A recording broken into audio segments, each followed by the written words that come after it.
Why do men withdraw? Has this happened to you? You meet a man, you have so much in common, you finish each other's sentences, you have a love like no other. You know he feels the same way. You can't be away from each other. He tells you how he feels and wants to know how you feel. This is it. He's the one you've been waiting for. At last, you've finally found him. And then, he wants to spend a night with his mates.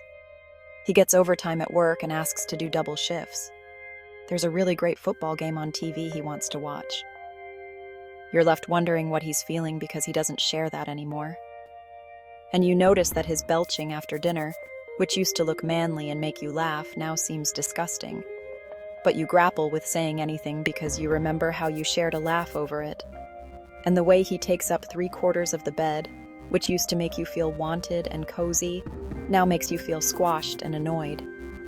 So what's happening? How could he go from spunk to punk when he was the love of your life? For the first 6 months of your relationship, your brain is awash with all sorts of chemicals, dopamine particularly, euphoric, as powerful as heroin. You're so high you don't need a lot of sleep or food. You're blissed out. Then, around the 6-month mark, the dopamine starts to wear off. You both start to look normal in each other's eyes again. The things you saw through rose-colored glasses look three-dimensional now and not so inviting. You don't just see his good qualities. You see what the dopamine didn't allow you to take notice of. You could bond with just about any man and the lamppost in this chemically induced state. You're also not trying so hard to impress anymore. Putting your best foot forward is tiring, and you just want to be yourself. This is where the real work of a relationship begins.